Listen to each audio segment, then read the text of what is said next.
Luise speaking for the Court of Consciousness system presently.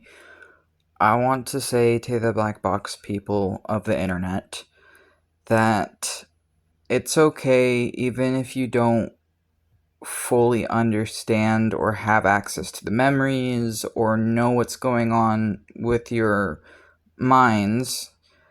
Even if you're someone different to us, most people are singlets or singulars. They only have one mind and sense of self, but we're a DID system, so we have multiple minds and multiple senses of self, different people.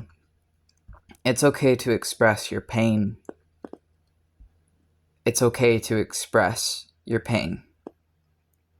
Sometimes we take down videos on our channel because we realized they were for other alters or it was getting too personal. The last video was Mark's. We felt bad because it felt like we were making them express their pain publicly when, it was maybe to talk to another alter. It didn't need to be. So sometimes we'll hide and censor ourselves and take down our videos or different things because a lot of what we make is for each other and not for others out there necessarily to see. It's for us to process things sometimes, and it's okay to do things differently and to express your pain and to express your emotions however you do. We struggle with it because of our autism. We struggle to show it here sometimes. When we show it here, it's very intense, and a lot of times it's really hard for us to express how we feel or our emotions. I struggle with it, Luise said, personally. And when our pet rat passed away not long ago, it really hurt. And when our partner has been sick off and on for about a month at least with strange symptoms from indeterminate causes and having an ear infection and all this other stuff happening at once, it hurt. When our fridge broke recently and I had to throw out food for the first time in ages, it really hurt, especially since we've struggled with food insecurity. And I live off of SSI and EBT. I make less than a retail worker makes. I make less than my partner makes to survive. And getting those groceries and having to toss them because they expired because the fridge broke hurt.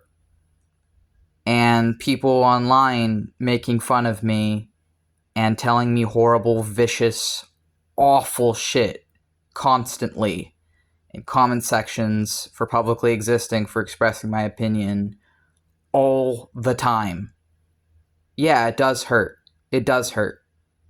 And I have to do whatever I can in the moment just to protect myself or whatever.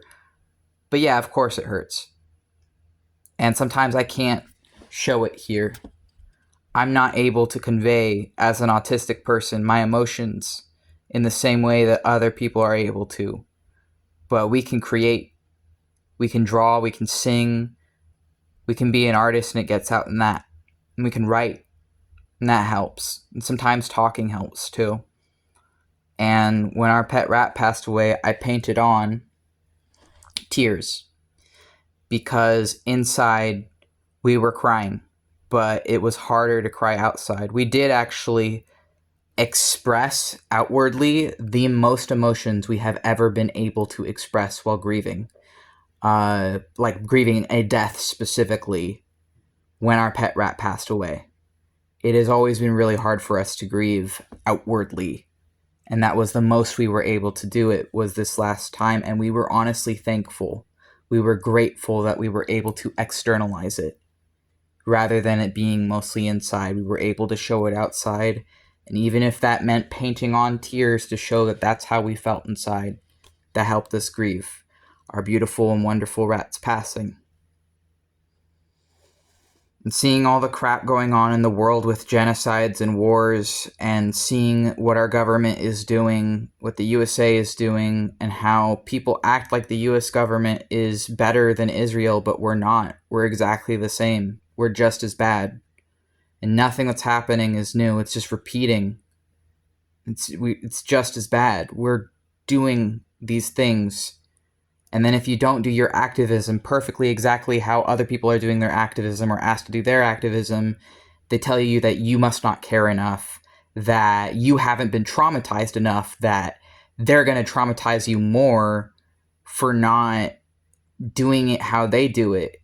And even it coming from other neurodiverse people, other disabled people, other people with PTSD who are upset at you for showcasing PTSD symptoms around child abuse, when that's one of your biggest PTSD symptoms, or it's one of our biggest triggers. We mean, as someone with DID and CPTSD, one of our biggest triggers is seeing kids hurting.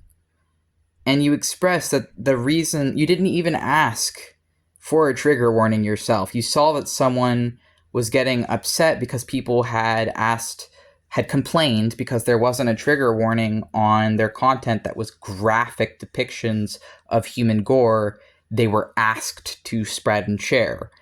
And you explain why those people may have been upset. You don't even at first say that, yeah, actually seeing any gore or kids hurting is personally to you such a huge trauma trigger, you will literally be bedridden, unable to move, talking incoherently, crying, because that's how bad your PTSD is. But you mask it because you can't live otherwise.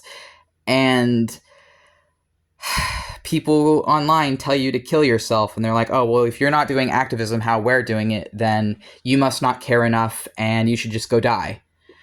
And it's like they don't see that they're, like, in choosing to abuse people for hurting, literally, how are they any better than the people hurting others?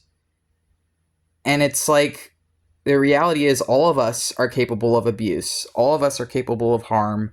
All of us hurt. And however we express that is valid. And we need to allow people to express it in their own time, because not all of us are capable of expressing it the same way. End message.